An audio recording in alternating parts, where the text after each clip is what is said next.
All the lights are currently lit here on track. And it is go, go, go. Ganoso with a crafty maneuver up the inside. Masterclass from the Chilean. Crucial championship points on offer here. Do not count out Danny Berezne. Longe has done the job. This is for the win between these two. Freddie Rasmussen wins the United States Grand Prix. Alfie Butcher wins for the first time ever. Lucas Blakely takes the championship. It's Barry Foreman. Jarno Opmeer is your champion.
Good evening, everybody. Welcome back to PSGL for PCF2 here, round 6, as we take to the streets of the Principality of Monte Carlo in Monaco. Can't wait to get into the action. Of course, normally you'd have TK and Alex alongside him in the commentary box, but unfortunately they can't be here. So tonight you've got myself. Haven't been here for a whole season, so it's great to be back in F2. And I think for one of your first times as well on PC, Joseph, welcome into the commentary box. It's my first time at all in not WOR, PSGL. So I'm very excited to get started, and it's from the looks of things, it's going to be the excitement is going to be ramped up. Yep, it certainly is. I mean, unfortunately, I haven't got the standings graphic available, but I can read through the standings at the moment. So at the moment, it's Top A that leads the way on 44 points. Now that gap was a lot bigger than it is. It's a lot smaller now than it was a couple of rounds ago, because he unfortunately scored 13th last time out, and Angelo D'Ortenzio took a victory. The gap in the championship now is only 4 points, 44 to 40. Then 1 point behind Angelo is Riccardo Benzoni on 39. 2 points back from him is Nelson Alves on 37, who also scored no points in Qatar. So obviously two of our top two not scoring points brought two other drivers into this championship fight. So we got 4 drivers separated by 7 points, heading into what could be one of the most interesting races this season, because I was looking at F3 earlier on, and I think there was like a 1.7 second gap between the top 15. So it'll be very interesting to see what happens going into Monaco. Yeah, Monaco, a track where mistakes are going to be punished, and well, if you lock up at any point, you bash the wall, as well, we may have a slightly ramped up damage here tonight. You could be facing severe consequences with, well, I'm sure we'll be seeing a few tyres ripped off. I'm sure we'll be seeing a lot of drivers getting tangled up with one another. There's one thing for certain, is that Monaco's never going to be boring. No, never. Never going to be boring at all. And I mean, just looking at the grid through, because obviously I haven't done PCF2 for a while, so I'm just looking through the grid, and we've got some very, very quick drivers here, and also some drivers that I haven't really seen race in F2 before, so I'm very excited to see how they can get on. But I think one driver I'm going to be keeping my eye on is Rishan Jacobs, because I remember last season, F123 and E-Series, Rishan got pole and a victory at Monaco. So definitely he's a driver to be keeping your eye on in qualifying. But also it's nice to actually see the actual F1 cars, because in E-Series we use the F1 World cars, and in WRT1 we also use the F1 World cars. So I haven't actually seen the real liveries for a long time, so it's nice to see them back on my screens. And of course, guys, we will just gonna make sure all the audio's okay once we get some cars on track, just so I can double check everything's been set up properly. But something tells me that there could be a chance of rain, because it's overcast and everybody is headed out together very quickly. Yeah, and that'll heighten the pressure on this first run, and so I think a lot of drivers they'll be ruining the fact. Well, if they're stuck behind the wrong person, they'll be absolutely hating that. We'll see as yeah, you are right. They've all gone out straight away. This is well, it never happens at this sort of level where everyone just sends themselves out straight away. So you must be right. There must be rain on the horizon, and that will throw a lot of strategies up in the air because now, well, it's all banking on this one lap of the Monaco GP circuit. And as I mentioned, mistakes will be punished. And if you get this one lap wrong, you could be starting right down the rear of the grid. You certainly could, and I'm still confused with my game. I think there's an issue somewhere because I remember last week in the E-Series, there was a bright red car for Dylan Warren, and during the race it changed to a dark black burgundy colour. Well, on my screen, the Red Bull is black, it's not blue, and the V-Carb has got a very weird shade of black all over it. So I think somehow I've messed up the game because the Visa Cash App RB is black, the writing and the bull. So I don't have a clue what's happening to my game, but we do have everyone now beginning their laps. We'll go on board here with Riccardo Benzoni, of course, sitting third in our championship standings, driving in Haas this season. Unfortunately, hasn't got any compatriot alongside him tonight, so it's all down to the lone Haas driver to get points for his team and also for his championship as he heads his way down to the Grand Hotel hairpin. Of course, very easy to lose the rear and go a little bit wide, and you could see that's exactly what Ricciardo did heading into the hairpin. Then, of course, you head into Portier, the right-hander, down towards the Nouvelle chicane. And Joseph, it is such a difficult track, isn't it, Monaco? Oh, it definitely is. It's arguably the most difficult track on the calendar if you look at it objectively. Obviously, ones like Singapore and Qatar, the track conditions will play into it a little bit. They'll be a little bit hotter, but Monaco, you've got to keep your focus the entire way through. Whereas a track like Singapore or like Qatar, you can get away with it for the first few laps. Monaco, you've got to be on it from minute one, and especially as you head through the first couple of corners. Daniel Koya goes up to provisional pole position 1:07.370.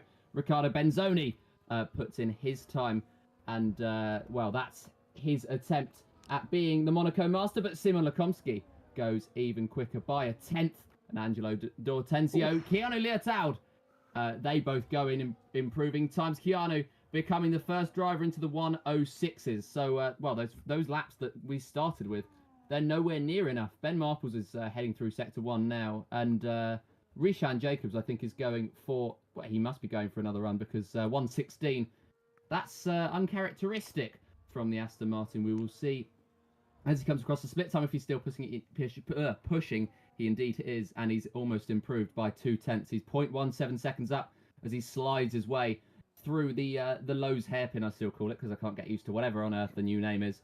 And he will come out of that section, just trying to get the power down through the tunnel. That'll be difficult later on when you've got 16 cars as we have trying to head through it. But at the moment, it is just the one, and Rishan Jacobs, he may come across traffic in the final couple of corners as Ben Marples goes quickest, exactly 2/10 faster than Keanu Leotard. Rishan Jacobs taps the wall once, twice, 3 times, and then he heads into the final section, sliding his way through. So maybe the track is slippier than it appears, and Rishan Jacob up to the line. What sort of time has he got on the board? It's a 1:07.424.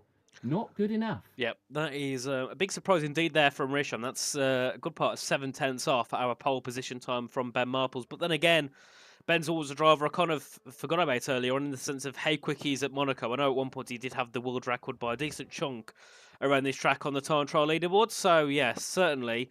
Very nice lap indeed there from Ben Marples. And also Keanu in second place. I think this is Keanu's first season here in PCF2. So a very nice performance from him to jump himself up into second and put himself onto the front row provisionally. But, of course, we still have got 13 minutes to go. But, yeah, rain could certainly be on the horizon, being as how dark it is and how quickly everybody exited the pits for their first runs. But here's Leo Lund heading down to turn one. A driver that we tend to see doing very well in the race, but qualifying tends to be not his best. So I don't expect to see Leo Lund too high in qualifying. But, of course, around this track, if you can't qualify that good, you're not really going to do much in the race. It's very hard to make overtakes. Your real chance at making an overtake around this circuit is just getting the strategy right and hoping that an undercut or an overcut can just bring you out of the car, bring you out further than the cars ahead. So, yeah, strategy will be a key thing in this race tonight as Leo Lund just heads his way down to port here. We'll see what he can do in this middle sector.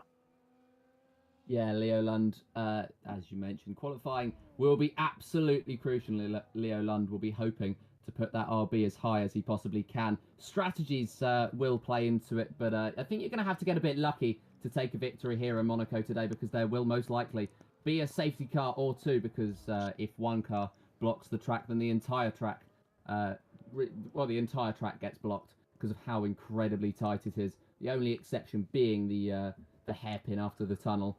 But even still, that may be a risk. Leo Lund up to the line, 1:07.209, so slotting himself in that mid-pack as everyone else, barring Rishan Jacobs and Jerry Van Bussel, they're out for another lap. Riccardo Benzoni crosses the line to start his second push. That we go from one Veloce driver to another, and the Haas just heading through Sector 1 now, looking to improve on a 1:07.149. Lots of the drivers, four in fact, being in the 1:07.1s, and Leo Lund only just outside of it. Riccardo Benzoni allegedly purple in the first sector. We'll see as he comes through across the second sector split time, which is a couple of corners away and a couple of straights as well. This is the longest stretch that I think you'll get to stretch your legs on this Monaco track. Lots of drivers will be complaining about cramping up towards the end of this race, but Benzoni is well, he's headed through the chicane pretty okay. Coming out of the end of the second sector, 2/10 up on his time, so he could be the third driver to join the 106s. But is it going to be enough to even catch up to Ben Marples? Because that incredible lap, 1:06.7 as a banker, is something special. But Riccardo Benzoni slide out of the final corner, but his time is going to be a 1:06.985, third place for the Haas. Indeed, and certainly lost a lot of time, I think, in that middle sector. As Keanu to the line, goes within 1,000th there of Ben Marple. So 1,000th now separates our top two at the moment. What about Angelo D'Ortenzio? Unfortunately, he's had an invalidation. What about Szymon Lakowski? No, he's not going to be on a run at the moment. Daniel Kayer's moved up to P6 there with a 1:07.027. What about Sergio Sabrino? No, he's not on a run either. As that was there. Daniel Shelson going up into third place there in the Ferrari with a 1:06.865. So many improvements coming through. And we've lost Jerry Van Bussel. He's binned it. Where's he binned it there? That'll be, Casino on the exit. I think he just lost the rear and unfortunately clattered into the barriers. And that's him done and will be started no higher than P16. Yeah, well, I mean, last place on the grid is not where he wanted to go, if that makes any sense.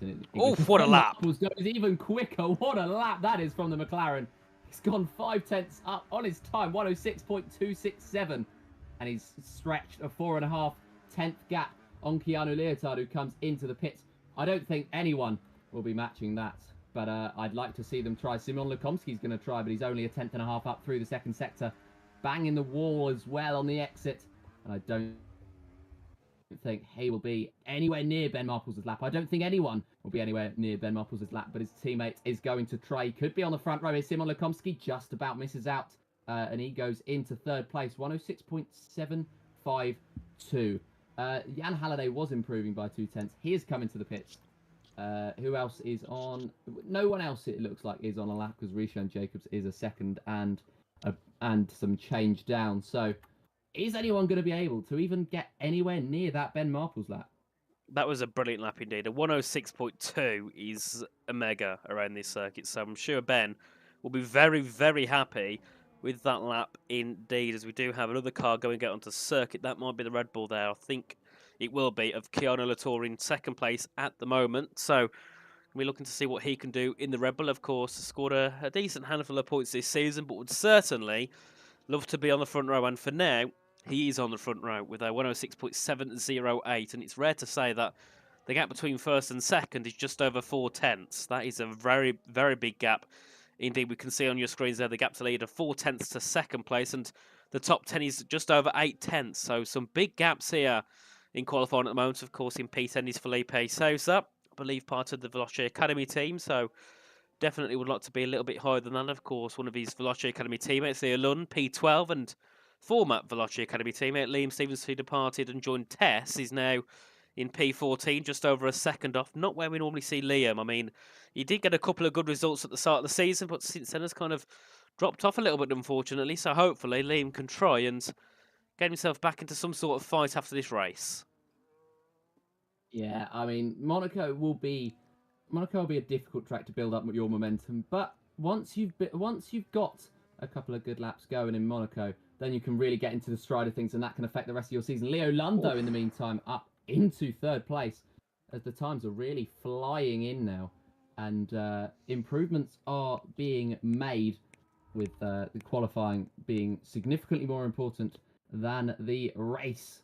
And Liam Stevens, he will be looking to improve upon his time. The Alpine is currently in Sector 2, and he's just about to come out of it. We'll see how he improves. It's almost by 3 whole tenths. So he could join the 106 club, which is ever increasing. It's now up from 2 to 7 drivers with Riccardo Benzoni, the last driver in there, scraping in there with the 106.985. Liam Stevens looks to improve on that. He'll be looking for the front 2 rows. What can he get? It's only 10th place. The last sector, he lost a lot of time, and he's going to slot in behind Daniel Koya in 9th. Koya, of course, looking to improve on his time as well. He's a 10th up in the first sector as the evolution of the track just improves these times. And, well, hopefully we'll be seeing somebody try to match Ben Marples. Or everyone's trying to match him, but we'll hopefully see somebody come close. Daniel Koya, allegedly, completely matches his time in that second sector as Riccardo Benzoni improves by 4 tenths on his lap. He moves up into second. Keanu Leotard improved as well, but it wasn't enough. He's in third. Daniel Koya now up to the line to set his time, and it's a 106.956.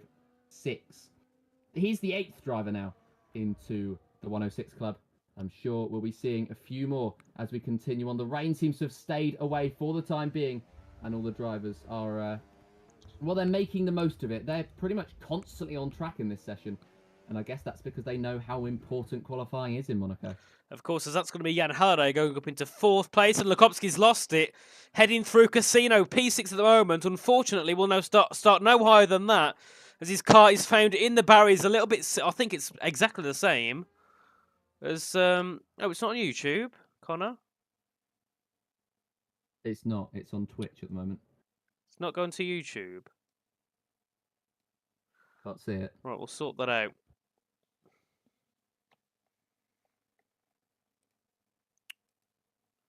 Carry on, because you can carry on. I was going to say, shall I continue in the meantime? I will indeed do so. I'm watching on board with Daniel Kjeldsen in the second sector, and the Ferrari. The sole Ferrari tonight is going to be looking to improve on his time. Simon Lekomsky is a 10th ahead of him. Daniel Kjeldsen bangs the wall on the exit, and well, he's improving. No, never mind, he's not improving. He's invalidated on his lap. And, well, he won't be improving. Felipe Sousa, he's improved on his lap, but he's still only in 11th place. All the drivers now sort of bunching up in different groups. You've got Ben Marples, well, completely disproving me because he's in a group on his own. But then after that, Benzoni, Leotard, and Halliday all very close together. All under half a tenth, or just over half a tenth between Benzoni and Halliday. Then Leo Lund and Lekomsky in the 0.7s. Kjeldsen and Rishan Jacobs in the 0.8s. And then Koya, D'Ortenzio, Sousa, and Stevens all bunching together just around the high 06s, low 07s. But we should be seeing times improve. And I'm watching on board now with Top AR Championship leader, as he's only got a tiny improvement in that first sector, or in the second sector even. And the Williams has 2 more corners to go. And it's really not been his weekend so far. He comes into the pits, and he's 3 tenths off Nelson Alves, the second to last driver.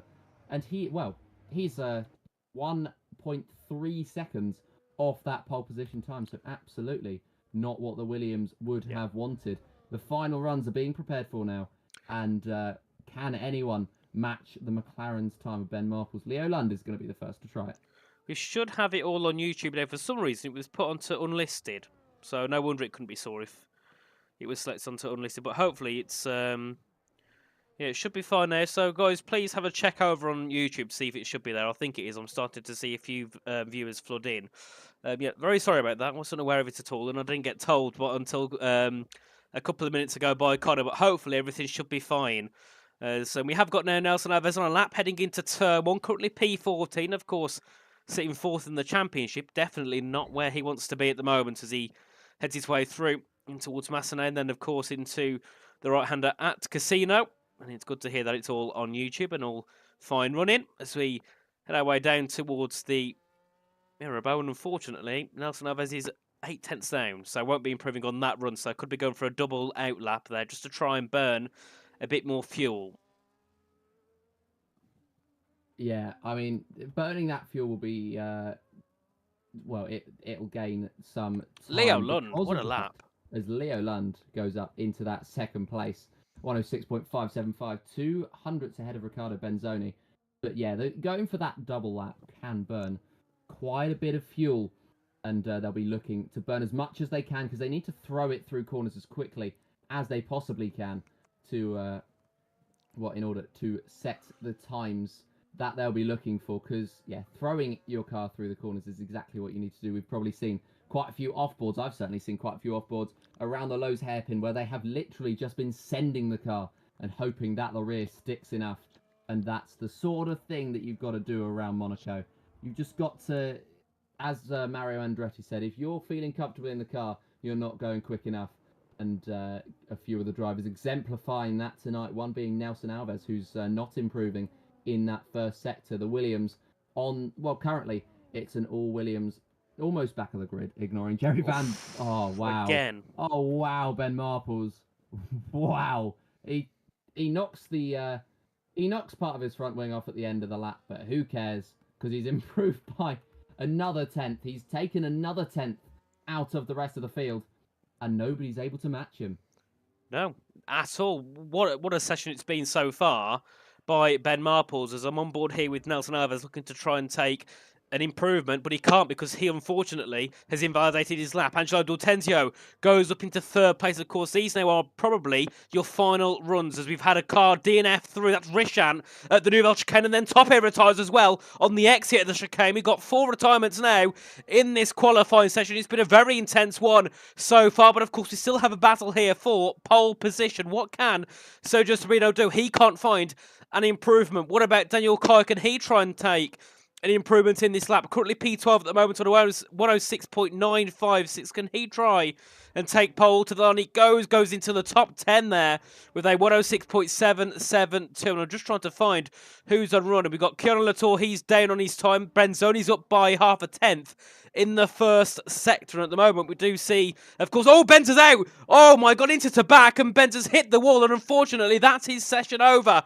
We've had a lot of retirements so far here in qualifying. Leo Lund's on a lap, but he won't find an improvement. Daniel Shelson only manages a top 10 place. What about Liam Stevens? He goes back into the pits. And I don't think anyone here will find an improvement. Maybe Sergio Sabrino, he's up in that first sector. Let's see, what can Sergio do in the middle sector now? Heading into Tabac at turn number 12. Get the car turned in nicely. Keep it on the power as you go through, up by nearly a tenth in that second sector. So he's got one chance here to try and topple that pole position spot, but he's got to find a lot in the final sector now as he heads out the final corner now up towards the line. We'll see, what would it be here for Sergio Sabrino? Goes up, I think, into P8 there. Yeah, the lap time's really coming down right at the end of that session, but also the tyres coming off. Drivers may be pushing just that little bit over the limit to try to catch up to Ben Marples, your poleman for this evening's action. Leo Lund over 4 tenths behind with Angelo D'Ortenzio and Riccardo Benzoni and Keanu Leotard just sticking onto the rear of the Swede. Then it's Jan Halliday only just behind. All these times incredibly close together. I talked about the grouping and it's happened again, but they're even closer this time. Lukomski in 7th, Sabrino in 8th, Liam Stevens in 9th with Daniel Koya rounding out the top 10. Daniel Kjeldsen in 11th, just ahead of Rishan Jacobs. And then Felipe Sousa, Nelson Alves, Tope, and then Jerry Van Bussel rounds out the grid. But yeah, interesting some of those results there, especially that one for both the Williams. Nelson Alves and Tope will be starting from P14 and P15.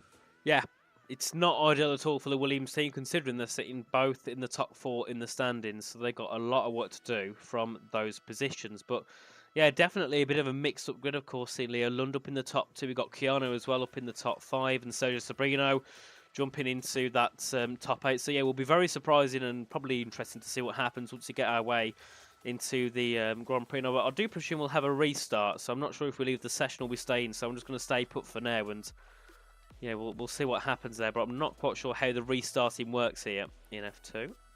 And Jonas says Ben needs to touch some grass. He certainly does, because that was a very quick lap indeed. And we're just going to see if we have a restart. But I don't know. I think we do.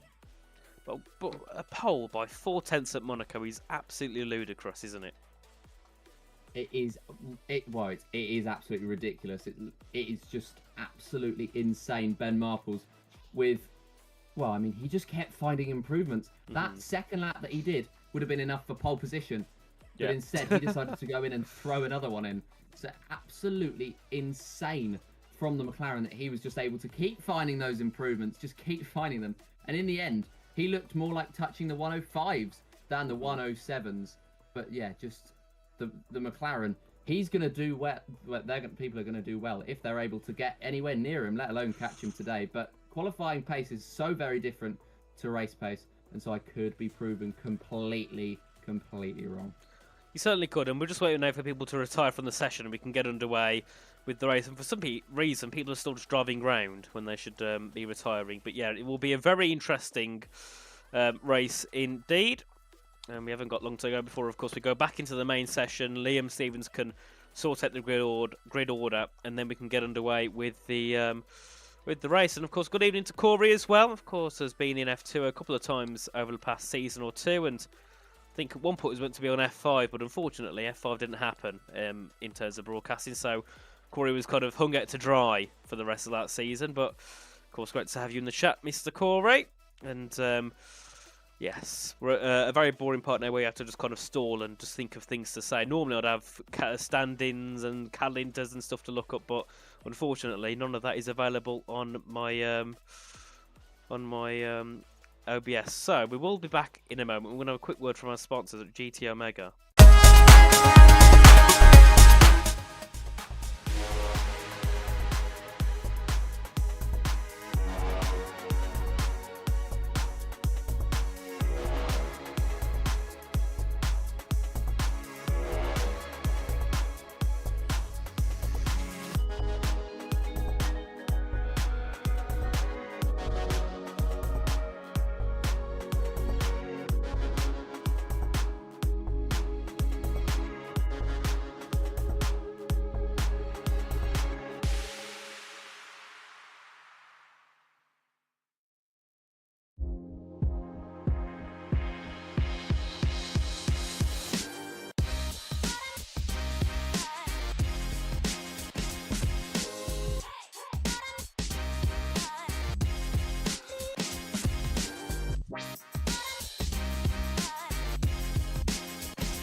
Oh, what an evening it's been, guys. I played the outro for some reason as a mid-roll ad. Ignore me. Honestly. Oh, what a start it's been to this F2 campaign for me. Round 6, and I've already messed everything up completely. But we are back. Haven't got long to go before we get our way into the Monaco Grand Prix, of course. And it's going to be a very interesting race indeed. I really can't wait to get into it because, I mean, I've commentated Monaco a lot of times here in PSGL, of course. E-Series have done it, I think, twice.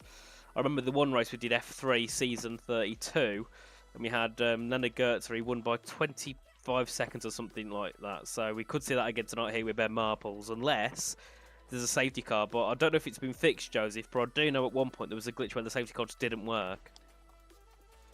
Let's certainly hope that it is fixed, because I'm sure that we'll get at least one called out tonight. But, I mean, last time I commentated on a league race around here, which was ages ago now, there was 2 drivers that finished the race. So hopefully we don't go that far to an extreme, and hopefully we get some good racing on offer tonight. Even if the safety car does stall it, but it could also build the tension. The drivers could get, even if there's gaps that are built, they could be squeezed right back down by a safety car. And so, hey, you never know. You certainly do not, especially around a track like Monaco, which is one of the most interesting and obscure tracks on the Formula One calendar. And we have got everyone in. We have got everything sorted, but for some reason we're just not readying up yet. So I think Liam will still be just sorting out the grid and getting everything sorted. But yeah, hopefully we haven't got long before we get our way into the main session there. As I can see, lobby being updated, so that tells me that the grid is being edited as we speak. And I know it's a bit early, but we've got nothing else to talk about. Guys in the chat, let us know, who do you think could try and take a victory tonight around this circuit? Because I think it's one of those where absolutely anyone could, in the sense of people will be crashing. So your first doesn't guarantee you a victory at all. But Ben Marples is looking more than strong at this point, isn't he? So we've only got 20 seconds to go before we enter the session.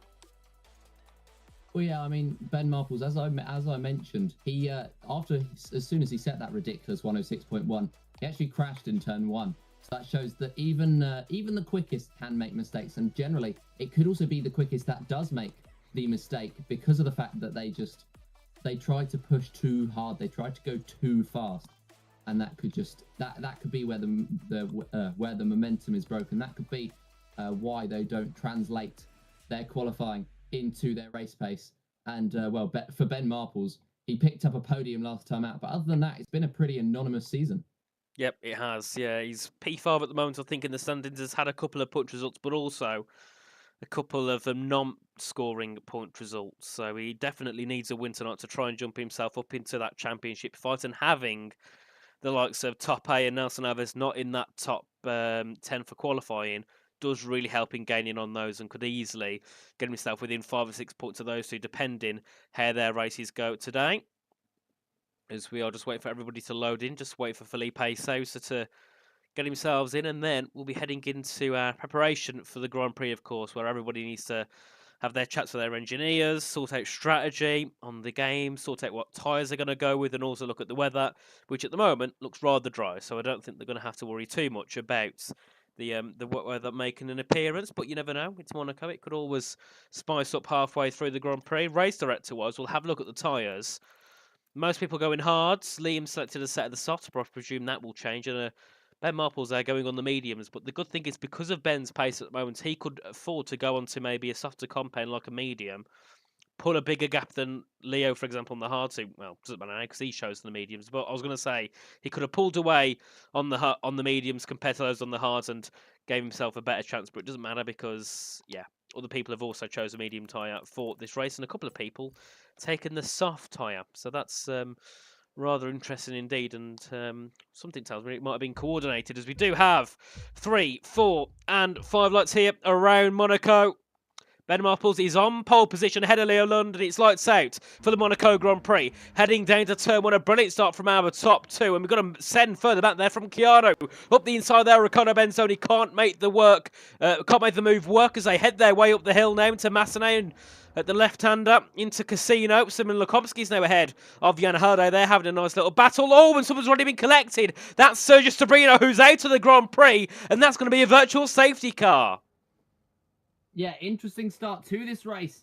And Sergio Sabrino, well, he's become the first of presumably many retirements today, as he just crashes out in the Casino section. But we did see a couple of battles early on. Simon Lukomski and Jan Halliday side by side. Halliday, the only driver in the top 10 as it is at the moment on those hard compounded tyre, and I'm sure he'll be happy because of the stabilisation, because Liam Stevens behind him, he's on the softs, and he'll be absolutely flying when we get back to green flag racing. But Ben Marple's holding on to that lead at the moment, only just ahead of Leo Lund, so maybe not building up that gap that we were expecting him to build up. But then once we get back to green flag racing, it'll be the real first opportunity to push, because we only made it through a couple of corners, and so this is where the gaps will begin to stretch. Certainly will. It's, you know, the gaps are really going to start to increase, especially because there's a big disparity at the moment. As oh, don't tell me everyone's going to go on hards to the end of the race. Don't make it boring. And they've made it boring. Brilliant. So we're going to have the most boring race in existence. Everyone is pitting onto hards and going to the end of the race. Oh. Ben Marples and Leo Lund stayed out. There are saving graces at the moment, and Jan Halliday, Nelson Alves and Tope, they'll have to pit as well. As well, no, Jerry Van Bussel has switched onto the hards in the end now. I thought he'd gone onto the mediums, but yeah, top 5 will try to build a gap as quickly and well, and as big as they possibly can ahead of Angelo D'Ortenzio, the leader of those hard runners. But yeah, I mean, I don't think it was actually the right strategy to pit lap 1. I think everyone else has. But I don't think it's going to be the right strategy to pit lap 1 because, well, we saw Sergio Sobrino only last a few corners. Surely someone's got to go at some point in the 38 remaining laps. Yeah, I mean, I think there's still a glitch with the safety car, though, being as that didn't cause an actual safety car and it caused a VSC. But, of course, a big shame there for Sergio Sobrino in this race. But, of course, all these drivers taking a set at the heart as they know they can easily take them to the end of the Grand Prix and definitely harming the strategy of those up in the top 5 at the moment. And they're really going to struggle to score some points here in this race as Leo Lund takes the fastest lap of the Grand Prix. Currently P2, of course, behind Ben Marples as we head our way through in towards the final couple of corners. Of course, Raskas and Anthony Nose at the final corner of the circuit, and then we head our way back down to turn number 1. Yeah, brilliant track, isn't it, this circuit? I mean, it's got so many iconic corners, iconic corner names, iconic everything. It's, you know, it's such a brilliant track. It's just a shame that the racing isn't that interesting because you can't really take it side by side. Ignore that. Liam Stevens and Rishan Jacobs having a battle. Liam, unfortunately, loses out to Rishan Jacobs there, who moves up into P11. It was either that, or I think maybe Liam was on the attack but couldn't quite get the move done, actually. Don't run through all our content because we're only on lap 3 of this race. We can talk about how beautiful Monaco is around the midway point when everyone's not going into the pits because they've already made their pit stops. But interesting to note as well, Ben Marples, the first driver to actually pick up a corner cutting warning. I'm sure we'll see a few of those tonight. But yeah, not a great start from that McLaren in the end, although he and Leo Lund have gapped Jan Halliday by almost 4 whole seconds as we head now onto lap 4, and Leo Lund picking up the fastest lap of the race, which lines up with how much they've built that gap. I don't know if that may be a visual glitch on my screen. I'm not seeing as many overtakes made as it's telling me. And, well, from the looks of things, DRS has already been broken for the majority of drivers. The only ones that haven't had it broken is the fight for the top 10 between the likes of Daniel Kelson, Rishan Jacobs. Liam Stevens has almost fallen out of that DRS. And we've got 35 laps to go. So, They got to get settled down. They're getting too aggressive at this early point. But no, Leo Lund and Ben Marples look like they're going to try to make a race out of this. Yeah, they'll just pull away, I think, from especially from Jan Nelson and Topper, which they already have done. The gap's for nearly 5 seconds to Jan Hardie. So give it a few more laps, they'll start to decrease that advantage just because they're on the medium tyres, and eventually they will start to die off. But of course, you know, tyre wear on this track isn't that high, so they haven't got to worry too much about getting to the end, hence why a lot of people pitted on lap 1, and they're just going to go all the way to the end of lap 39. It's just scrolling through here on board with, let's have a look at Jan Hardie heading down towards turn 1, of course, has been in F2 for many seasons now. I think this is like his 4th season in F2 consistently, so obviously still without a championship, still with only a couple of wins, so it would be nice if tonight could be a night that he could get a win and take some glory here around the Principality as he heads his way through the end of that first sector. Of course, our 2 leaders, Leo Lund and Ben Marple, doing a very grand job at the moment, but of course strategy could be the thing that harms them in this Grand Prix. Of course, Angelo D'Ortenzio, our net leader, is P6 and he's only 18.9 seconds back, and I reckon that at the moment, yeah, they're probably going to be a couple seconds behind when they pit. I think it's around 20 seconds here. I'm not 100% sure though. And yeah, I mean, it's something interesting to note as well. While I was just because I wasn't listening to you at all, I was watching but I was looking at the timing screens. Interesting to note that Leo Lund and Ben Marples, well, they're breaking free of Jan Halliday by a ridiculous amount. I mean, those mediums, they're going to give a huge advantage. Not that much, as we've lost the other Kit Sauber in this race. And that is Daniel Koyer out of the race. No safety car involvement, but he's just binned it on the in the chicane, and that is a double retirement now for the Kick Sauber team. Yep. So I think it still shows that the safety car glitch still exists. 2 games literally F122, F123, and F124. This glitch has been a thing. The safety car just doesn't work at Monaco. Well, that's going to certainly make the racing. That's certainly going to make the racing very interesting as gaps are already forming. Only two drivers now, Leo London, Risha and Jacobs, are in DRS. Of anybody ahead of them, I reckon now we can get back to talking about how pretty Monaco is. I was there recently. Oh, as a matter of fact, I was. Yeah, I walked. I did a little track walk, as is customary. But yeah, all the barriers. Interesting fact for you. Fact of the day. All the barriers that they've got out around the pit wall, they just leave them up. They just leave them there. They're just leaning up against they're leaning up against a tree stump or something like that. I went there in like August, so they'd been waiting there for a few months. But yeah, they'd left the barriers up. Saves them doing all the hard work. I mean, I'd love to go to Monaco. I mean, if I ever went, it would definitely be what's the word? Obligatory. Is that the word? Obligatory.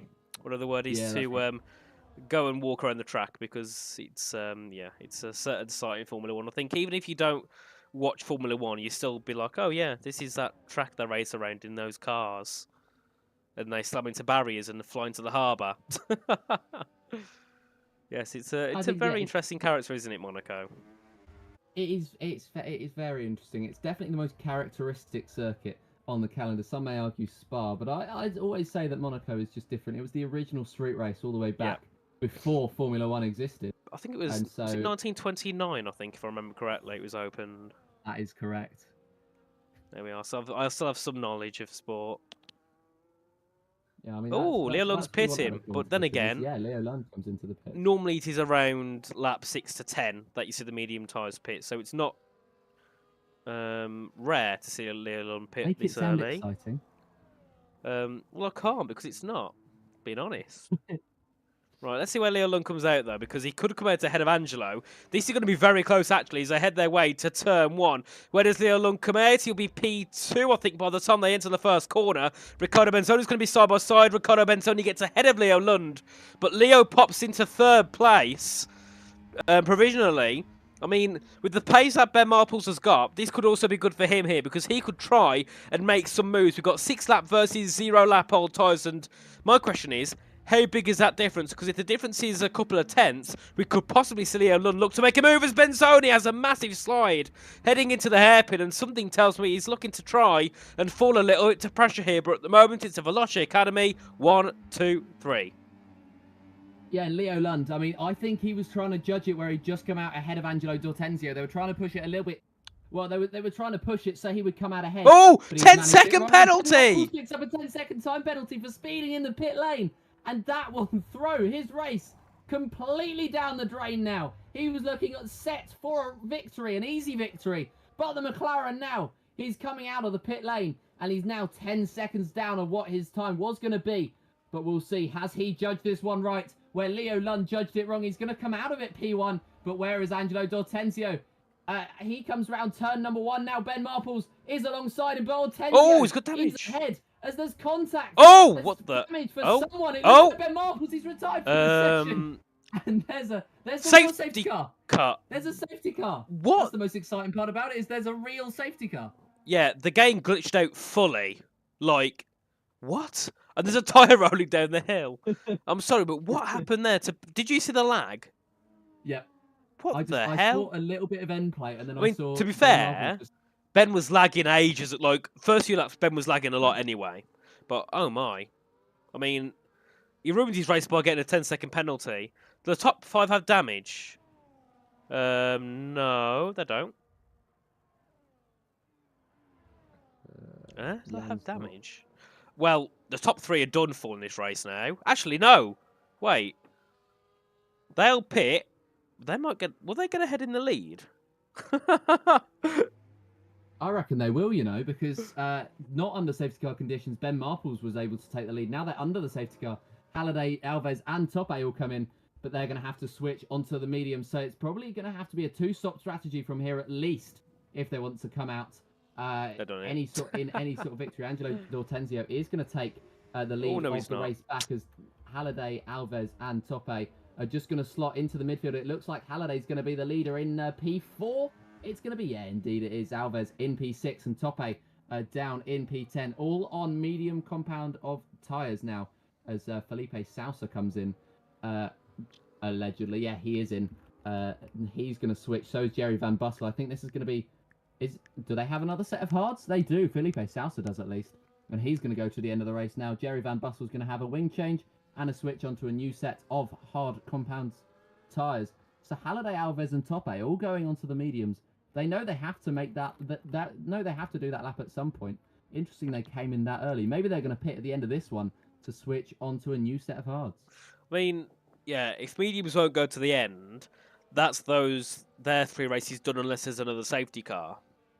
But the worst part about it is for Nelson and Tope, is that they lose a lot of points in the championship, whereas Angelo and Ricciardo gain a lot. So I'm going to have a look at the standings quickly, because I really do think that Angelo's going to take the championship by a decent chunk at this moment. So let's have a little look. So standings-wise, at the moment, there's a 4-point gap between Angelo and Tope in the standings. With a win and Tope getting P10, that will put the gap to 11 points in Angelo's favour. Not too bad. It's a big race almost... for Angelo. Yeah, especially considering the fact that now, his championship rivals aren't quite in the position. They're sort of out of it with Tope and Nelson Alves 6th and 10th at least. We'll see as they come into it. I will have a look now at the standings myself, and I can join you in this conversation. Yeah, he will be pulling out into the lead. Benzoni at this point in time he'll be keeping him honest, but 9 laps on those hards is no mean feat. And so Leo Lund will be looking to pressure on that safety car restart. Halliday, Alves and Tope will be going for some huge moves. It'll be worth watching on board with them as we head through the next few laps at least before those mediums die off. I mean, I'm hoping that Veloce Academy don't just tell Angelo, Ricciardo and Leo to stick positions. I'm hoping they'll let them fight, because we could have a really good fight with Angelo, Ricciardo and Leo. They're 3 very young, very aggressive drivers, so we could have a really good battle with our top 3 in this race, as long as they're actually allowed to battle. I mean, I can't see why VA would say no, but, you know, they'd want to keep it 1, 2, 3. Surely so they might be like, yeah, calm down a bit, guys. Don't go too heavy on your teammates. Of course, Mian Halliday is in 4th at the moment on a set of the mediums. Of course, we presume we'll have to pit again, because I don't think you're going to take mediums that long. But then again, maybe they will. We'll see. It's an interesting one. But they have got to go 30 laps on them, so... Yeah, I mean, that's what everyone was going to try to do at the start. That's what Angelo, Ricciardo, as the safety car, is in this lap, by the way. And we will be getting going under the guidance of the 3 Veloce Academy drivers. Angelo D'Ortenzio will be the first one. I'm sure he'll be in some sort of VC somewhere telling everybody when he is going to go. Jan Halliday is going to be the first competitive one, unless I'm proven wrong and the Veloce drivers are allowed to fight. I'm hoping that Leo Lund at least is allowed to fight, because he's got his tyres are 6 laps younger, and we're getting going once again. Green flag is out, and we're racing. Well, racing is a stretch, but we're racing once again here in Monaco. Jan Halliday trying to stick to the back of Leo Lund as they head up the hill, and those mediums. We've seen that they lasted about 8 laps. They're going to be extended to about 10 with Jan Halliday on them under the safety car, so he will have managed them as Keanu Leotard gives him a little bit of a tap in that rear. But yeah, I reckon they've got about 7-8 laps left in them in a real operating window for Jan Halliday to take advantage. Benzoni has already lost DRS on Angelo D'Ortenzio. Whether that's intentional or not is another question. But yeah, Leo Lund behind will be looking for that overtake as soon as he possibly can. He is tagging the rear of Benzoni as they head out of the chicane, but just there's no overtaking zone through there. It's really into that chicane that you want to make that overtake, and Leo Lund is going to have to wait another lap. He certainly will, but I do think that Benzoni is struggling here. It does look like he's really struggling with the car a little bit. And of course, losing that time to Angelo, the gap's just over 9/10 of a second. We'll see what Leo Lund can do, because he has closed in on a couple of occasions on that last lap as we head our way towards Saint-Devote again, down towards Massenet. And this is Nelson Alves here on the back of Keanu Latour, looking to try and get into the top 5 possibly in his Williams. But of course, we presume we'll have to pit again due to obviously going on to a set of the medium tyres on lap 10. So we head our way down to Mirabeau, into the Grand Hotel Hairpin, or whatever it's called now. It's got about 7 different names at the same time. So we do see Felipe Sosa there making a move on Liam Stevens. Liam's up the inside, Felipe's on the outside. They lock tyres, heading through down towards Portier. Liam's on the outside, of course. Felipe on the inside. We could see a bit of a switch back there. Nothing can be made as Nelson Alves does get past Kieran Latour, heading down towards the Nouvelle Chicane. Liam Stevens now gets overtaken by his teammate Jerry Van Bussel. Not sure what happened to Liam, but he has dropped a lot of time there. So maybe he ran into contact on the exit of Portier with Felipe.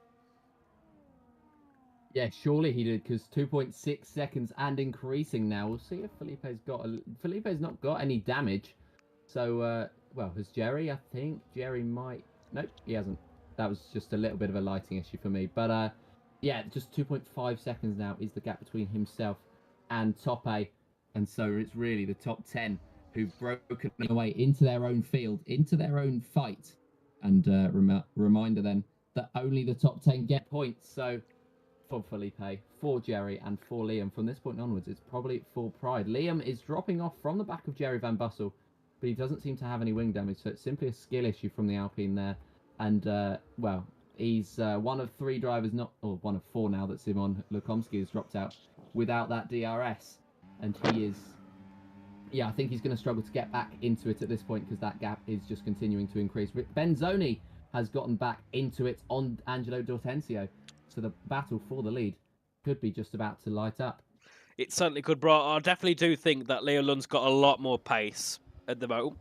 There we are. Leo Lund's got a lot more pace in his V-Carb. Of course, he is on 6-lap fresher tyres, but also looks a little bit more comfortable in the car, and of course is on the front row in qualifying. So, yeah, Leo Lund very quick at the moment. We'll be looking soon to try and make a move ahead of Riccardo Benzoni, because I think Leo thinks that, well, if you go out the move past Riccardo, get into the DRS of Angelo, he can pull himself along with him and then just try and go for some moves later in the race. But yeah, you can see up the hill, Riccardo really struggling, or he's just lifting off, because Leo Lund's right on the rear of him as they head their way down towards Casino. And of course down towards Mirabeau, we'll see Leo Lund, does he go for a send? No, but he'll be surely thinking about it, I think, as they head into the hairpin. Can't make a move there. Riccardo again making a bit of a mistake through that hairpin. He's done that, I think, 2 or 3 times in the past couple of laps now. I think it's where the drivers are trying to, because in qualifying I saw a lot of into that Lowe's hairpin, which I would insist on calling it. Into that Lowe's hairpin, their drivers were just throwing the rear. They were just, again, they were just losing it, intentionally trying to get ahead. And I think Riccardo's trying to go for the same tricks here, but softs, brand new softs, and now very worn mediums, and will get even more worn mediums.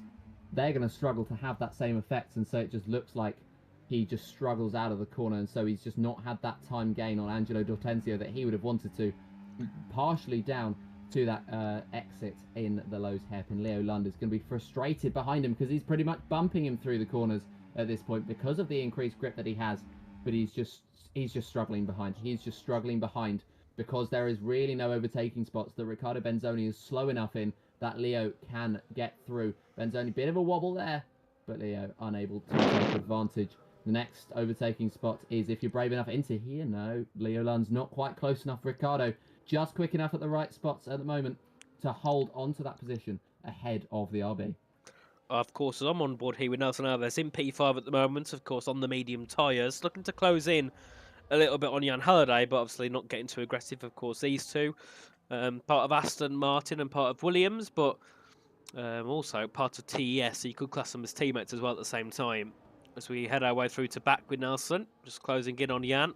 But of course, not going to be that eager to make a move. It doesn't make much of a difference for his race if he makes a move or not, because it's not like he's losing pace to those in that top 4, or top 3, I should say.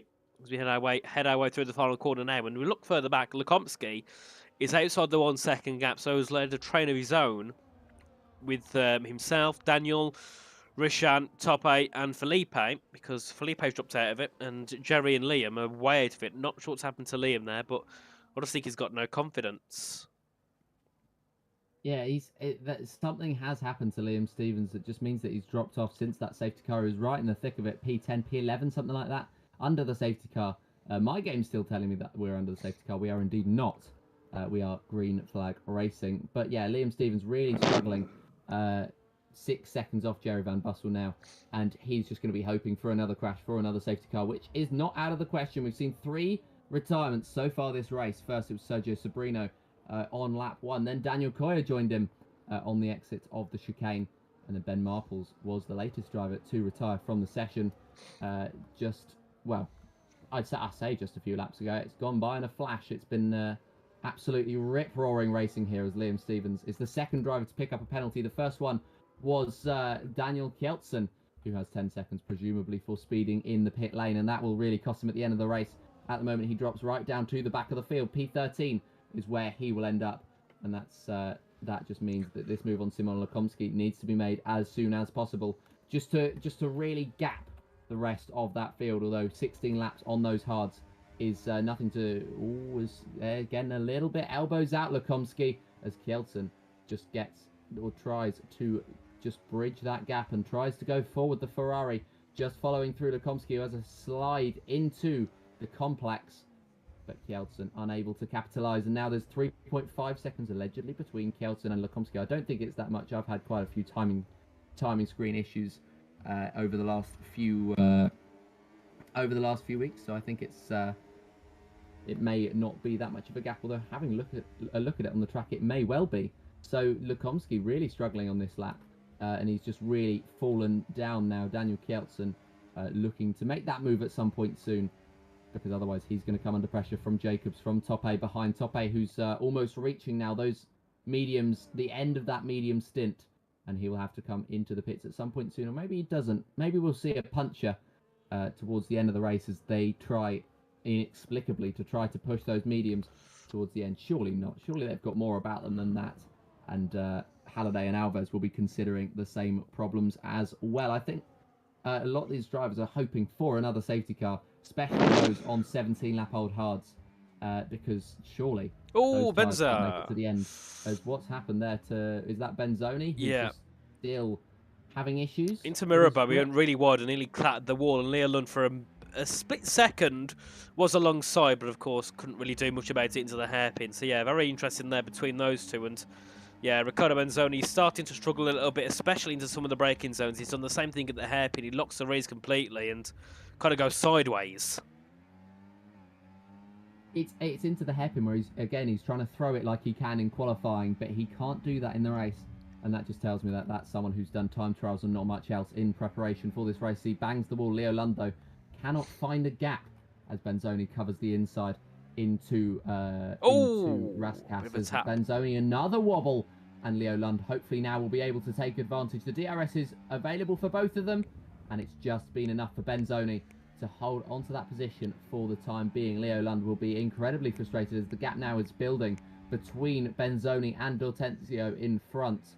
And Leo Lund, well, he's been pretty much under 2 tenths behind Benzoni for the last 15 laps, something like that, looking again just to try and force a mistake out of Benzoni, try to apply the pressure. This is where we've seen lots of mistakes from Benzoni as Lund prepares himself for an unsuccessful switchback. The next overtaking zone is into the chicane, and the RB will be preparing himself for that as power is down on the exit. ERS will be no doubt activated as they head now to the chicane. Is there going to be a move made? No, there's not. And Leo Lund is going to stay behind. Yeah, well, game lagged out completely there. And for some reason, timing screens is broken as well for our top 4. So hopefully that sorts itself out soon, because apparently Riccardo Benzoni is second place, but he's a 10th ahead of Angelo. So explain that to me, please. I've been having this issue a few times recently. I've just gotten used to it more than anything. It does reset itself though as you come across the line. Yeah, there we are. It messes itself up again very soon. But at the moment, Leo Lund, we know how close he is to Riccardo Benzoni because we can see how close he is on track. As Liam Stevens, he's going to come into the pits, pick up a 10-second, and then retire from the session. And the Alpine, it really was not his day today. And I hope that he doesn't leave the session because that might cause a desync. But at the moment, we're now down to 12 drivers in this session. It was an Alpine final couple of positions. Now that Liam Stevens has retired, it's Jerry Van Bussel left to fight it on his own for the Alpine. Lots of solo drivers here tonight. Simon Lekomsky, his teammate, retired. No Kick Saubers left in the race. We've got a singular Haas, a singular Mercedes. Trying to see who else is. There's yellow flags out, but that is just for Liam Stevens coming through the first sector. I'm trying to see, is that it? In terms of solo drivers, there's a Red Bull, Keanu Leotard on his own. I think that may be the only Red Bull. But that's 3 teams with only 1 driver, as we're missing quite a few tonight. 4 of them, or at least 4 of them, didn't want to traverse the Monaco Grand Prix circuit, and I don't blame them. But nor me. it's very, very tricky to do, as yellow flags out once again. It looks like Liam Stevens' AI has taken him all the way to all the way past the casino section. He's finally retired from this session, and the Alpine has finally despawned off the circuit. So we have a nice little battle here between Felipe Sousa and Top 8 for P10. Oh, and Top 8's gone deep into the into the right-hander, and could have probably lost a bit of his front wing there if he went in a little bit more quicker, but look at me, didn't take that much speed and just grazed the wall as he heads his way now down to Portier and of course down to the Nouvelle chicane. So on lap 22 now of 39, this Monaco Grand Prix, and Angelo D'Ortenzio still leads the way ahead of ahead of Ricardo Benzi, who's ahead of Leo Lund. But Leo's really going to be keen now and looking to try and get a second place. He knows he's got the pace to do it. He's had the pace every single lap, and he did in qualifying, but just hasn't been able to find that key move to get ahead of Ricardo. So it's really going to hurt him the rest of the race here, just trying to figure out where he can make that move, whether they're going a little bit too deep or being a bit too aggressive and ruining his race. Yeah, and it's the balance that you have to find, and it's the risk you have to take when you're trying to make those overtakes here around Monaco. It's the well, it's almost not wide enough for 2 cars, and so if there's another person trying to defend from you, that pretty much disqualifies you from being able to go side by side. But the driver's just continuing on in single file, and that's where Leo Lund's race could really, he could just really struggle. But to be fair to him, Riccardo Benzoni has stayed within the DRS of Angelo D'Ortenzio. They've got 13 laps left in this race. And Leo Lund, he could be looking to take those risks later on, because he's taken no risks so far in this race to try and get past Riccardo Benzoni so far. And his laps, I've done it again. His tyres are 6 laps younger than Riccardo Benzoni's ahead of him. And also Angelo D'Ortenzio. So he will be quicker at the end of this race. Jan Halliday's mediums will surely be struggling at this point for pace, if not for grip just yet. He may not have noticed at this point in time, because, well, he's not going. It's not like they're trying to push at 100%. They're sort of staying at about 70, 80, just behind Leo Lund. That is Halliday and Alves. So maybe they haven't pushed those tyres as much, or to their limit as much as they could have, and so they'll be able to last a little bit longer. My screens are telling me that Leo Lund made an overtake on Riccardo Benzoni. My screens were lying, as Lund just continues to stay behind Riccardo Benzoni, really struggling to make that overtake. You can see him trying to set up that switchback into the hairpin, but no luck yet. No, it's going to be a difficult race here for everyone, but Angelo, because he's in such a good position here. He could also slow down the pace and just stay in that first place, but everyone else behind has got such a difficult job to do, as we have Joe Van Bussel there with a 3-second penalty for multiple warnings. Yeah, it's going to be very difficult, especially for the likes of Szymon Lekomski, because he's got a whole train of cars behind him, and they're a lot more eager to make a move than Riccardo and Leo are. They're happy sitting in 2nd and 3rd for now, but Daniel, Rishant, they want to get themselves into a higher top 10 position. They'll push harder to try and fight for it, and because of all the battling they've had with Daniel as well, they've brought Felipe and Joe back into this battle. At one point, they were 2 seconds back. They're now within a second of Daniel and Szymon, so. Yeah, you can see Daniel looking to go around the outside. He's going to have the inside at Casino, but had to back out. That's the shameful part about Monaco. There's nowhere to make a move at all, is there? Not one place. No, the only real place is into the chicane after the tunnel, and you've still got to set up all the way through the tunnel, and you just got to hope that the defensive move isn't good enough to stop you. But again, it's one of those tracks that just sort of has to stay on the calendar, and now it's staying on the calendar until 2031, I believe it was. I think I saw the other day that it was staying until then. Leo Lund pushing Benzoni once more through the chicane. But yeah, Monaco is a legacy pick on the calendar, but I reckon it has to stay a legacy pick on the calendar. Not a big fan though of the fact that it's been moved off of this time slot that it was on before, because last week of watching May, Monaco wasn't it? on a Saturday. Eh? Was it not on the last week of May and they moved it? yeah, it's been moved now from that weekend with the Indy 500 and the Yes. Coca-Cola 600. So it's just it was an interesting decision from Liberty Media. I won't say which way I will strongly agree or disagree with it, but I will just say that I quite enjoyed watching Monaco on a Saturday and then just completely ignoring the broadcast on a Sunday. Yeah, I mean, there was nothing on the Sunday, there was nothing much going on, so whoever started on pole was going to win it. You chuck Pretty it on in the much, back. that's You just been put the it on in case the for background and just years. see what happens, and you just wait for Crofty to go, oh, no, someone's out. And then you're like, oh, right, back to normal race. Well, drive. I still find it funnier last year, though. Well, this year, I suppose. They was doing, what was it now? Wasn't there like 5 seconds off the pace? So they could get their tyres to the end. Mad. Oh yeah, and that Fernando Alonso blockade. Oh, 2021 that where was, he wasn't just- it? Was it? Oh, I didn't remember exactly what year it was. Oh, but that brilliant. that was a fun year. But it's a track where you can throw up strategies like that. You can do something different in the hopes that you can pull it off. And Yeah. a driver like Fernando Alonso, you can certainly pull that sort of thing off. And a track like Monaco, you can certainly pull that off as well. The drivers are now going up the hill in the first sector, a hill that is much steeper than it looks in real life. It's absolute hell to walk up. I will say that if you're trying to find something. So I remember walking up and down it, and by the end I had to have a little nap because it was about 30 degrees heat, and I'm walking up and down Monaco. But it's still a very beautiful. Oh, track. Leo Lund! Picks up 3 seconds worth of penalties. Back to the action, and Leo Lund picks up 3 seconds worth of penalties. And that could really, really cost him in this race. That would drop him down provisionally behind Halliday, behind Alves, and behind Keanu Leotard. And that will just light a fire under Leo Lund. I mean, how's he got a penalty there? He got the penalty when he went out of the hairpin. What has he done to go that wide there? I mean, Has he the track chucked it limits onto there the are inside very of curb? Because you got the hairpin, then you got that right-hander before Portier. Has he just absolutely hugged that inside curb and got himself a warning?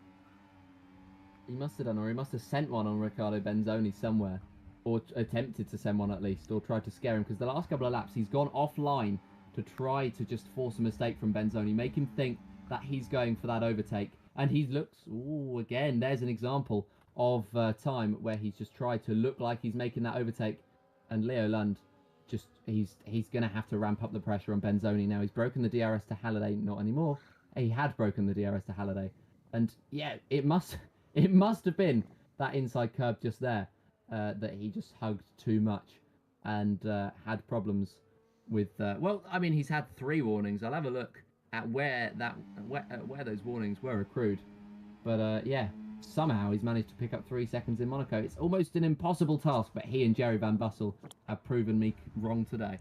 Certainly have, as Richard Jacobs here, keen to make a move ahead of Daniel Shelson as they went down towards the Nouvelle chicane, but just wasn't quite close enough to make that overtake work. And looking back again near the front, oh, Leo Lund, and nearly taps the back of Riccardo Benzoni. That was a very close call there between Leo Lund and the rear end of Riccardo Benzoni's Haas. That could have been a very interesting incident down at La Rascasse as we head our way into turn number 1 again and up the hill in towards Massenet. And yeah, you can see now these medium tyres have really started to drop off, and something tells me that they are definitely sticking to we'll try and get it to the end and see if it works, because you wouldn't pit now, would you? There'd be no point. Well, I mean, if you pit now, that would just be you down at the rear of the field. And we've seen with the overtaking today that there's absolutely no chance that you're going to be able to make an overtake. I don't remember the last time that I actually saw one. I think it may have been in the teens. I think maybe Tope and Felipe Sousa for the final points position, if I'm remembering rightly. I could be wrong. But yeah, it's all about that tension now. It's all about, can Leo Lund make that overtake and build that 3-second gap? He's already built a second to Jan Halliday, and Halliday has built 1.3 to Nelson Alves. So he's halfway there, living on a prayer, as Keanu Leotard, he's in 6th place, and at the moment, he is the one that could be falling behind Leo Lund's 3-second magical gap. But yeah, coming around the corner for lap 30 of this 39-lap race, we're into the final stretch now. And a lot of these drivers, they'll be looking to try to make those moves, looking to try to get further up. And quite a few of them are in the right position to do so. Daniel Kjelsen, I know he's got 10 seconds worth of penalties, but he's very close to the back of Simon Lekomsky, and he could be making a move into the casino section. Looking to the outside, big wobble for Daniel Kjelsen as he's just tapped the right rear of Simon Lekomsky, and their move is not going to be made. Rishan Jacobs, though, trying to make one around the outside of Kjelsen, but Kjelsen he just covers him off, and that's how easy it is to defend in Monaco. You just got to have a little bit of movement, and well, Kjelsen was able to hold on to that position.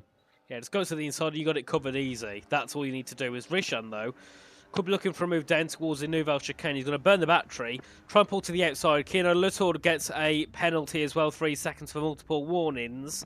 So he's not even going to drop down a position because he's still P6. So yeah, and he's 4.1 seconds ahead of Lekomsky, so he can still get a top 6 here. So he isn't going to worry too much about that penalty unless he starts making mistakes and dropping back. That's when he's going to worry. Yeah, I think mistakes could be drawn out as you just try to bridge that gap. Leo Lund has done that quite impressively now, and he actually won't fall all the way down past Keanu Leotard. In fact, he will just fall 2p5 with Leotard picking up that 3-second penalty. But he wouldn't have fallen past him anyway, as the timing screens are at the moment. He'd be about a 10th ahead of him, and Halliday and Alves 1.0 and then 1.6 behind. Alves is actually getting quite close to being too far behind Leo Lund to not pick up that position. But at the moment, Jan Halliday just about clinging onto that DRS range of Leo Lund, which is allowing him to just bridge that gap, stay in that DRS. And Leo Lund, he's unable to make the move past Benzoni, so he's unable to break that at the moment as his pace is being directed by Benzoni. Benzoni's pace is more or less being directed by De Hortensio, but less so because Lund is quite literally pushing Benzoni through some of these corners. And lap 32 of 39 now. Rishan Jacobs picks up a penalty, which will drop him outside of the points. Kjelsen and Jacobs at the moment, as it stands, will drop behind Tope and Felipe Sousa in the final point positions. Not the weekend that our championship leader would have wanted, but Tope, he's back into the points now. He is in P8 as it stands, and so he will be taking 3 points home. He certainly will. Very good indeed for him, as Leo Lund yet again closing in on the back of Riccardo Benzoni as they head their way down to Mirabeau and into the hairpin. But no move can be made yet, and I think Leo Lund's not going to really bother too hard on trying to make the move because he knows that either way, even if he gets a move for second, he's still going to drop behind Benzoni after lap 39. So, it's not the worst part in the world. He's going to try, though, and keep himself ahead of Nelson Alves. That gap between Leo and Nelson is just over 3 seconds here. So Leo Lund could still get a P4, and Jan Halliday would be on for a net P3 at the moment. Of course, if their tyres hang on to the end, which they should do. It's going to be close, though, I think. Very close. I think so. I think it's going to be really close because quite a few of them switched on lap 1. That's Leotard. Well, that's D'Hortensio, Benzoni, Leotard, Lekomsky, Kjelsen, and Jacobs. They all pitted on lap 1, so their tyres will be screaming out if they're managed incorrectly. And they're still taking quite a bit of curbing, a lot of the drivers. Benzoni especially, he's starting to struggle with that rear grip, and he's maybe trying to cook those rear tyres in an attempt to stay in a straight line. So Benzoni could really be struggling. He could be the first one. I think he may be the first one to be reaching puncture territory. We've seen an overtake as Jerry Van Bussel and Felipe Sousa are side by side into the casino section. Van Bussel makes that move stick on Sousa, and Tope just ahead of them. Van Bussel almost made that move as well as Rishan Jacobs to make contact into the hairpin. They're still making contact as Jacobs trying to take an impossible line around the outside. Kjelsen trying to just ward him off. He's been unsuccessful, and Jacobs will continue to pressure the Ferrari now as they head into the chicane. Kjelsen defends the inside. Rishan tries to go even more to the inside, and then he desperately tries to make the corner as Kjelsen squeezed him so incredibly tight that Jacobs was unable to actually make the corner at a regular speed. And so he's backed out of it. He's now 8/10 behind Kjelsen. He's going to have to make all that progress up again. He certainly will. Not ideal there for Rishan and Daniel, of course. Daniel might have got a warning for that, but as he did jump over the exit of the chicane. So, yep, not ideal at all for him. As this is going to be Keanu Latour here on the back of Nelson Alves for P5 in this Grand Prix. Nelson Alves has really dropped back, but Jan Halliday has got within a second of Leo Lund here. So, very weird They're both on the same age of tyre. One struggling heavily, and the other one is, actually doing quite good on pace. As Felipe Sousa makes a move ahead of Jerry again. Oh, there we are. We're going to find them eventually. Going side by side for a moment, and Jerry's dropped all the way back, 7 tenths behind. So he must have made a mistake somewhere on the circuit. As, look at Jan Herde. He's within half a second now. So not sure what's happened in the last couple of laps to give Jan Herde some sort of mega pace all of a sudden. But he's right on the back now of our top 3. We've got 5 laps to go. It's going to be really touch and go with these 24-lap old mediums if they'll get to the end without having a risk of puncture, because surely they'll be at a puncture risk. They've got to be. Yeah, I mean, the amount they're taking the curbs even still shows that they must be getting close to that puncture risk. And Leo Lund, by the way, he's on 4 warnings. He's only got 1 more warning to go, and then he'll be on 6 seconds by the penalties. But here goes Lund on Benzoni into turn number 1. And the RB makes that move into 2nd place. It's been a long time coming, but with 4 laps to go in this Grand Prix, with Benzoni dropping off Der Tuncio, Lund decided that the time was now, and so he's going to begin the chase up to the not up to the Aston Martin, up to the Mercedes, sorry, in the lead of this race. And he's already closing that gap down to 1.4 as Benzoni misses his braking point, tried to come back. Keanu Leotard trying to make a move on Alves, unsuccessful, into the hairpin. And, they're slotting back in again. Tope and Felipe Sousa proving me wrong as they're ghosting. And Tope gets ahead of Sousa. The Williams gets ahead of the RB at the Lowe's hairpin. And those 25-lap-old mediums somehow ended up taking him past those 25-lap-old mediums of the 25-lap-old hards of Felipe Sousa. My brain's gone to sleep, as you may be able to tell.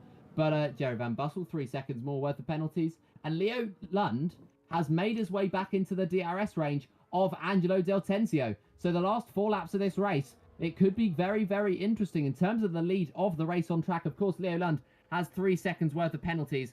And I believe he just picked up, he has just picked up his 5th warning of the race. So he is very, very tight. It will be very, very tight as he heads to the end of this Grand Prix. But he will be making that move on Angelo D'Ortenzio as soon as he possibly can. But he has the pace to do so in the meantime. So we will have to wait and see. We certainly will. So that's going to be top 8 round. Oh, and that's his race done and dusted. Unfortunately, loses most of his front wing.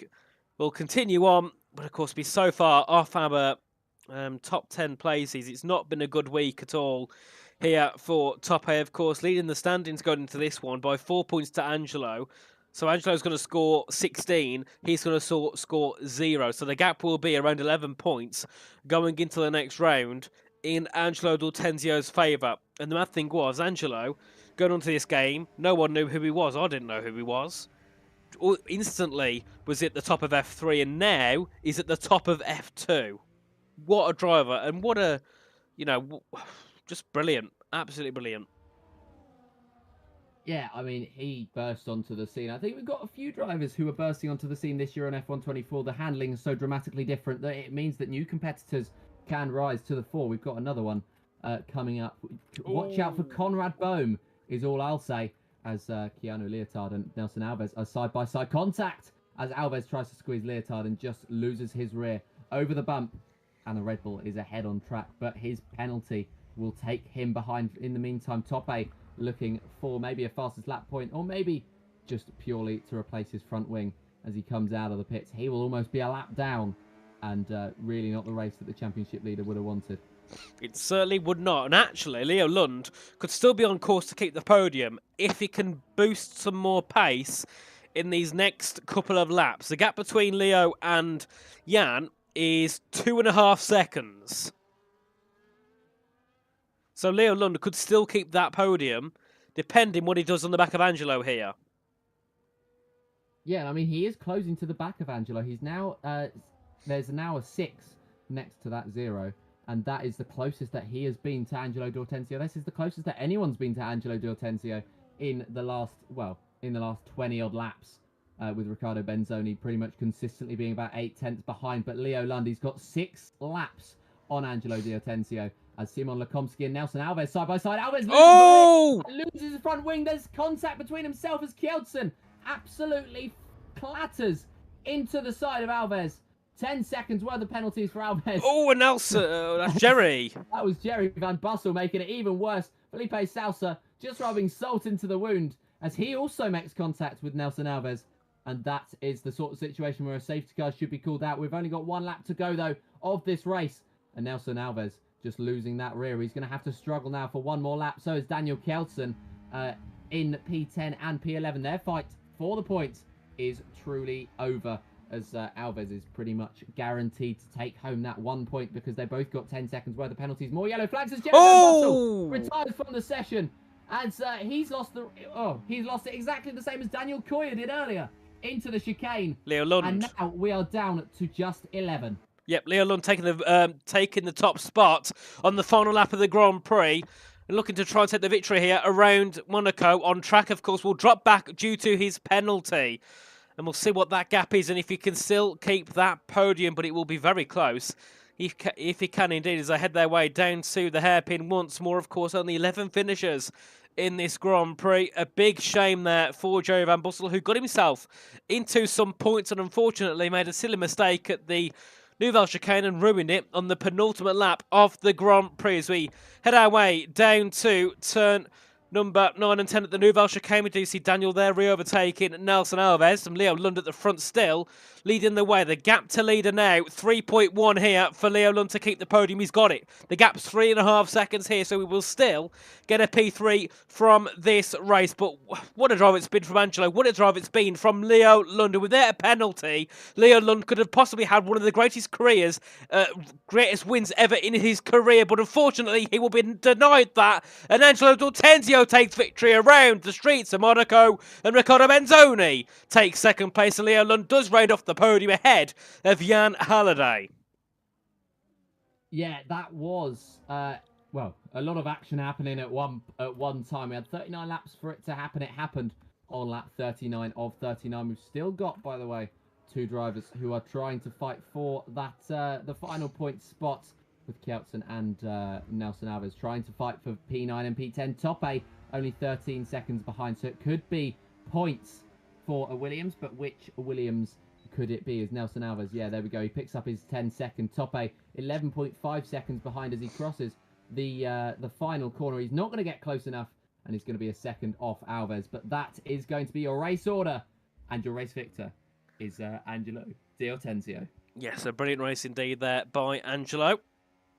And of course, Riccardo Benzoni is well in second place, and third for Leo Lund. And we'll see if we can get a chat with our top 3 in the interview room. As if you'd like to, Joseph, just have a little talk through our race classification when it pops up on the screen.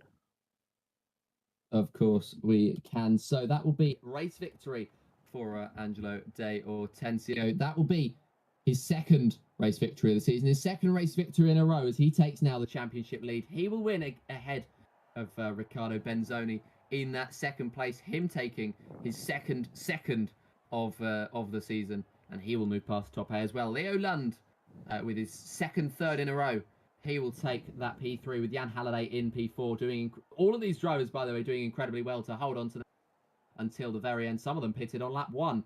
But Simon Lekomsky in 5th, Keanu Leotard in 6th, and Rishan Jacobs in 7th. Felipe Sousa in 8th. Daniel Kjeldsen in 9th, and Nelson Alves just about clinging on to the final point in 10th. Tope in 11th. Jerry Van Bussel in 12th. Liam Stevens in 13th. Well, for Jerry Van Bussel, the final classified finisher. But Liam Stevens, Ben Marples, Daniel Koya, and Sergio Sobrino all DNF'd. Jerry Van Bussel as well, even though he was classified. And that is going to be your PSGL F2 Monaco Grand Prix. Well, I wouldn't say what a race, because it was a little, well, there wasn't that much racing action, but it was very interesting throughout. You never knew what was going to go on at certain points in the Grand Prix, and of course we had a really good battle towards the end where we did see, of course, Leo Lund take the victory on track, but of course drop back due to his penalty. And the one remaining question would be, can Leo get his penalty removed? I don't think he can, because he had 5 warnings. So, it's not very likely at all that Leo Lund will be able to remove that penalty, but still gets a P3 after qualifying on the front row. But a big shame for Ben Marples, wasn't it? Took pole by 0.4 of a second, had a penalty, and then completely, lagged out, didn't he? Yeah, he had the pace to win that race, and he was demonstrating it not only in qualifying, but also early on in that race. But just a couple of mistakes completely ruined his race. I think he was a little bit demotivated by that 10-second penalty he picked up when heading into the pits. I'd like to see a replay of that to see how much he's over, because I know that a lot of the time when it's a 10-second penalty, it's only by 1 or 2 miles per hour, but a penalty's a penalty. Yep. And so I think he will be very, very disappointed in his race performance today, because this was really his race to lose. And in the end, he did lose it. He did indeed. And we're going to see if we can get an interview from Leo Lund, because... What's his name? Yeah, Franchi's going to ask his driver to get him into an interview. Franchi, tell him he's got like a minute, otherwise I'm going to end it. He hasn't got long at all before he can jump in for an interview. But of course, next week we head off to our home circuit, Britain. Can't wait. Of course, I won't be there, unfortunately, for that one, but I'm sure I'll be watching along. Of course, a brilliant track, isn't it, Silverstone? One of the best on the calendar, one of the most iconic, and always home to some great racing. Indeed it is. We're going from one iconic circuit to another. And this one we are most likely to actually get racing around, because Silverstone is conducive to that sort of thing. Whereas Monaco, there is no moves to be made.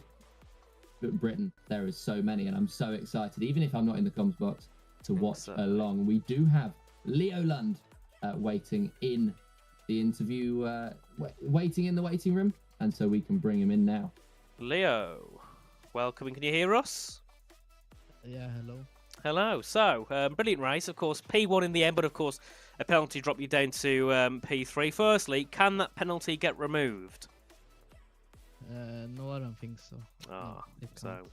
But either way, P3. I mean, you know, we always say that qualifying you're not very good at, and it's one of your worst traits. But not anymore, actually. you know, you've done very good today. P2 in quali. Was you impressed with that lap, or do you think you could have probably pounded a bit more? Yeah, I could improve a bit more. Yeah. Well, it was still what's it got P2 in the end. Of course, still 4/10 off Ben, but you know, you could have easily been trying to get yourselves into those top 3 positions to the end. Of course, took the victory, but dropped back to a penalty. So I'm sure either way, you're still quite happy with that, aren't you?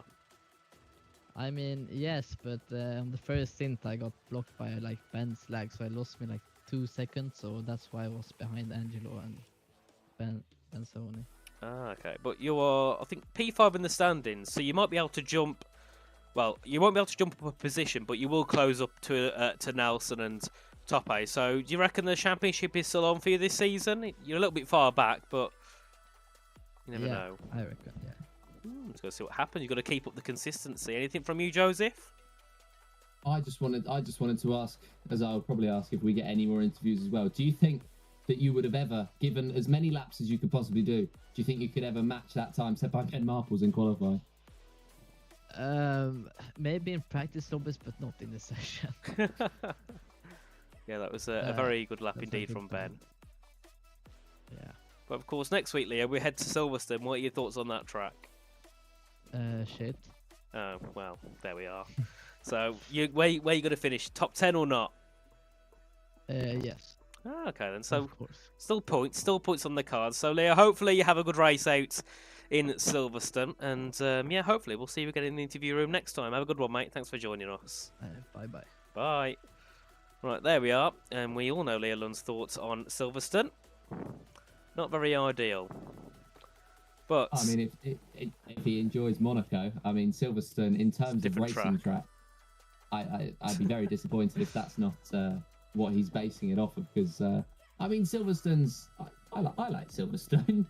I do. Not hurt at all by that. I mean, I do like the track a lot, but I feel like sometimes I like it just because it's my home track. Otherwise, I don't think I'd like it as much because I'm not very good at it. But yeah, it's a very nice track indeed. It's a shame that I won't be here next week, or probably won't be here next week at least, to commentate over the action. So guys, make sure to tune in for all the action here at PSGL as normal. Hit the what is it? So on YouTube you can subscribe, hit the notification bell. Twitch you can follow. I think you can also subscribe if you'd like to over on our Twitch, and of course head over to Discord. You can find that over on our Twitter at PremierSim@GL, and you can join the Discord, try and get involved in the action, maybe join to try and commentate, of course, or just come and see what's going on and join the community, of course. E-Series is back tomorrow.